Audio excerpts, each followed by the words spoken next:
Hello future doctors, welcome to my channel. तो आज की वीडियो में हम देखने वाले हैं कि नीट 2025 के लिए एस्कॉम्स जम्मू के लिए जो काउंसलिंग का शेड्यूल है वो रिलीज हो गया है। गाइस आज की वीडियो बहुत ज्यादा इंपॉर्टेंट होने वाली है क्योंकि जेके बोपी ने एक नोटिफिकेशन रिलीज की है हिंदू माइनॉरिटी और एनआरआई के स्टूडेंट्स के लिए। उसके बाद आज की वीडियो में हम गाइस फाइनल कट ऑफ देखने वाले हैं कि आपके लिए फाइनल क्या कट ऑफ रहने वाला है, हिंदू माइनॉरिटी स्टूडेंट्स के लिए, एनआरआई के स्टूडेंट्स के लिए क्या फाइनल कट ऑफ रहने वाला है। हम आज की वीडियो में पूरे काउंसलिंग प्रोसेस को समझेंगे कि आपका काउंसलिंग प्रोसेस मतलब कौन से राउंड में आपकी एस्कॉम्स जम्मू की काउंसलिंग होगी, चाहे वो मतलब एनआरआई कोटा के स्टूडेंट्स हो, चाहे वो हिंदू माइनॉरिटी के स्टूडेंट्स हो, या फिर चाहे वो मैनेजमेंट कोटा के स्टूडेंट्स हो, कि आपकी मतलब किस राउंड में आपकी काउंसलिंग होगी। हम फी स्ट्रक्चर के बारे में भी देखने वाले हैं कि आपका मेस की कितनी फी रहने वाली है, हॉस्टल की कितनी फी रहने वाली है, और उसके बाद हम ये भी देखने वाले हैं कि आपकी ट्यूशन की कितनी फी रहने वाली है। वीडियो को बिल्कुल स्किप मत कीजिएगा, एंड तक बने रहिए हमारे साथ।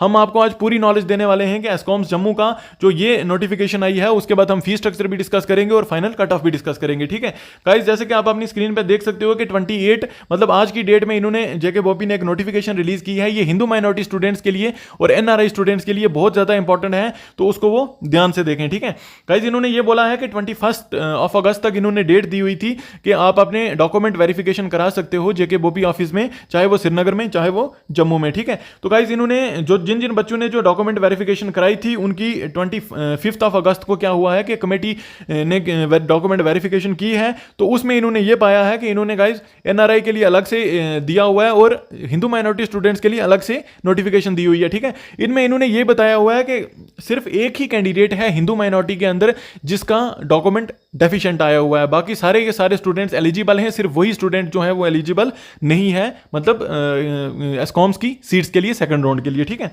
उसके बाद गाइस अगर हम देखें एनआरआई के लिए, ठीक है, तो एनआरआई के लिए इन्होंने ये बताया हुआ है कि 34 टोटल बच्चों ने अप्लाई किया हुआ था, तो जिनमें से 29 बच्चों के जो डॉक्यूमेंट्स हैं वो वेरीफाई हो चुके हैं, लेकिन 5 स्टूडेंट्स के जो डॉक्यूमेंट हैं वो वेरिफिकेशन उनकी डेफिशिएंट आई है, वेरिफिकेशन में वो डेफिशिएंट पाए गए हैं। ठीक है, तो गाइस यहां पर ये बोपी की थ्रू मिस्टेक है, ये 25 होना चाहिए, 38 2025 तक मतलब टिल 1 PM तक आप क्या कर सकते हो कि इनको एक और मौका दिया गया है एनआरआई स्टूडेंट्स को कि जिन जिन के भी डॉक्यूमेंट मतलब डेफिशिएंट आ रहे हैं तो वो क्या कर सकते हैं कि दोबारा जाकर अपने डॉक्यूमेंट सही करा सकते हैं। ठीक है गाइस, इन्होंने एक और इंपॉर्टेंट चीज दी हुई है एनआरआई स्टूडेंट्स के लिए कि जो एनआरआई स्टूडेंट हैं उनको जो सीट्स मिलेंगी वो प्रायोरिटी वाइज सीट्स मिलेंगी। ठीक है गाइस, इन्होंने बोला हुआ है कि 2 प्रायोरिटीज हैं, प्रायोरिटी 1 और प्रायोरिटी 2। हम ये भी देखने वाले हैं कि प्रायोरिटी फर्स्ट में कौन से स्टूडेंट्स आते हैं और प्रायोरिटी 2 में कौन से स्टूडेंट्स आते हैं। ठीक है, तो सबसे पहले हम देख लेते हैं कि प्रायोरिटी फर्स्ट में जो स्टूडेंट्स आ रहे हैं वो स्टूडेंट्स हैं जो खुद ही एनआरआई स्टूडेंट्स हैं। गाइस आगे बढ़ने से पहले मैं आपको बताता चलूं कि हम आपके लिए एफोर्डेबल ऑल इंडिया कोटा की काउंसलिंग और स्टेट काउंसलिंग के लिए आपके लिए काउंसलिंग की सपोर्ट लेकर आए हैं, जिसमें आपको फुल रजिस्ट्रेशन असिस्टेंस मिलेगा,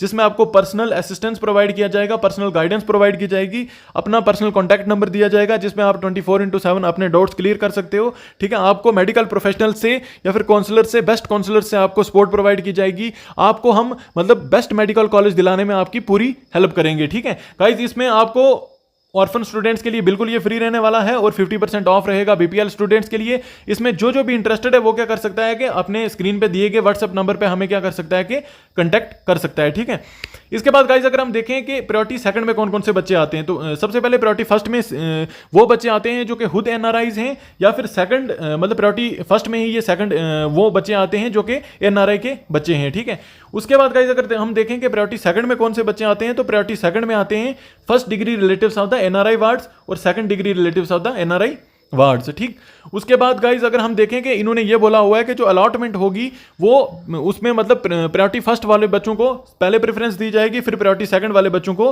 प्रेफरेंस दी जाएगी। अगर कोई सीट वैकेंट होगी तो उसके बाद प्रायोरिटी 2 वाले बच्चों को प्रेफरेंस दी जाएगी, लेकिन जो पहली प्रेफरेंस दी जाएगी वो प्रायोरिटी फर्स्ट वाले बच्चों को दी जाएगी। ठीक, उसके बाद गाइज इन्होंने ये बोला हुआ है कि जो एस्कॉम्स की जो काउंसलिंग होगी वो सेकंड राउंड ऑफ काउंसलिंग में होगी। जेके बोपी जो सेकंड राउंड ऑफ काउंसलिंग की डेट्स अनाउंस करने वाला है विद इन डेज, उसमें एस्कॉम्स की काउंसलिंग हो जाएगी। ठीक है, उसमें इसकी सीट्स फिल होंगी।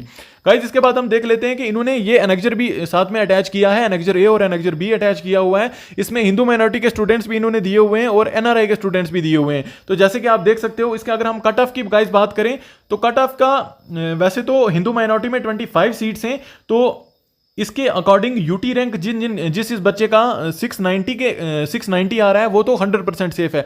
लेकिन गाइज इसमें काफ़ी बच्चे ऐसे हैं जो कि मतलब और किसी कैटेगरी के थे, जैसे कि 80 कैटेगरी के थे, उन्होंने भी हिंदू माइनॉरिटी में अप्लाई किया हुआ था, तो उनकी सिलेक्शंस हो गई हैं। तो इसमें 4-5 स्टूडेंट्स को अगर हम एक्सक्लूड कर दें तो हमने जो एनालाइज किया है कि आप 34 और 35 रैंक तक भी आप क्या कर सकते हो कि अपने आप को सेफ मान सकते हो कि 34 या 35 रैंक तक आपकी सिलेक्शन जो है हिंदू माइनॉरिटी में हो जाएगी, ठीक। अगर यूटी रैंक की अगर हम बात करें तो 818 रैंक, ठीक। लेकिन गाइस इसमें एक और ट्विस्ट है कि काफ़ी बच्चे जो होते हैं वो एफर्ट नहीं कर सकते, मतलब एस्कॉम्स की फी एफर्ट नहीं कर सकते, तो उसमें आपको ये फ़ायदा हो जाएगा कि मतलब जिन जिन बच्चों का रैंक 60 है या 70 है वो भी क्या करें कि पार्टिसिपेट करें, या इसके हायर रैंक भी जो जिन जिन बच्चों का है वो भी पार्टिसिपेट कर सकते हैं। तो इसमें आपको ये फ़ायदा हो जाएगा कि अगर आपका रैंक हाई भी है तो आपको क्या सीट मिलने के पूरे चांसेस हैं, क्योंकि काफ़ी बच्चे एफर्ट नहीं कर पाते हैं ये, ठीक।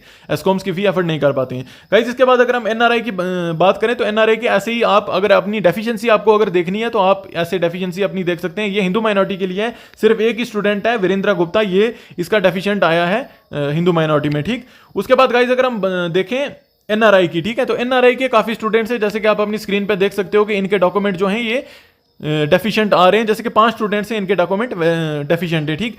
इसके बाद गाइस अगर हम लास्ट पे देखें तो लास्ट पे अपने पास आ रहा है कि फी स्ट्रक्चर की अगर हम देख लें, ठीक है, तो फी स्ट्रक्चर की बात अगर हम करें तो ये 2020 का फी स्ट्रक्चर है। तो इसमें इन्होंने मतलब अभी भी फी स्ट्रक्चर ये सेम ही है, जो 2020 में फी स्ट्रक्चर था वो अभी भी वही फी स्ट्रक्चर रहने वाला है, इस साल भी वही फी स्ट्रक्चर रहने वाला है। तो गाइज इसमें हम देख सकते हैं कि जैसे हिंदू माइनॉरिटी के लिए क्या फी स्ट्रक्चर रहने वाला है गाइज, जैसे कि आप अपनी स्क्रीन पे देख सकते हो कि ये 4,95,000 स्टूडेंट्स हैं, ये ओपन मेरिट के लिए भी यही रहने वाला है। उसके बाद मैनेजमेंट जो कोटा की सीट्स हैं इनके लिए भी 4,95,000 यही फी स्ट्रक्चर रहने वाला है गाइज। ये पर ईयर का फी स्ट्रक्चर है, ये पर ईयर इतनी फी रहने वाली है आपकी। उसके बाद जो एनआरआई कोटा की अगर हम बात करें तो ये डॉलर्स में यहां पर दी गई है कि 21,522 पर स्टूडेंट पर ईयर, ठीक है। उसके बाद अगर हम गाइस बात करें कि पुअर एंड बैकवर्ड कैटेगरी जो है इनके लिए जो फी स्ट्रक्चर है ये 42,900 है, ठीक है। उसके बाद गाइस अगर हम कॉलेज फी की बात करें तो कॉलेज फी अपने पास रहने वाली है गाइस जैसे कि आप अपनी स्क्रीन पे देख सकते हो कि जो कॉलेज फी है वो 51,000 रहने वाली है।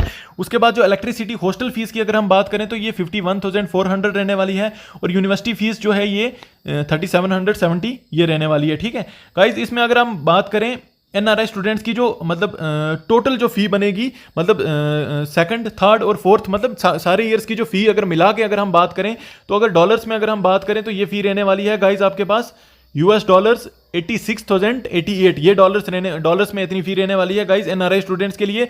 और अगर हम बाकी कैंडिडेट्स की बात करें जिनकी मतलब पर ईयर जो फी है वो 4,95,000 है, इनकी जो टोटल फी रहने वाली है वो 19,80,000 ये फी रहने वाली है गाइस, ठीक है गाइस। नेक्स्ट वीडियो में हम गाइस इस वीडियो को हम यहीं पे एंड करते हैं। नेक्स्ट वीडियो में हम एस्कॉम्स का पूरा इंफ्रास्ट्रक्चर, एस्कॉम्स का मतलब पूरे इसका एस्कॉम्स रिलेटेड आपको पूरी जानकारी देने वाले हैं। तो जिसने भी हमारे चैनल को सब्सक्राइब नहीं किया हुआ है वो हमारे चैनल को सब्सक्राइब कर दे, और मतलब लेटेस्ट इन्फो के लिए आप हमारे टेलीग्राम ग्रुप को भी ज्वाइन कर सकते हैं, हम आपको वहां पर पूरी इंफॉर्मेशन प्रोवाइड करेंगे। Thank you for watching.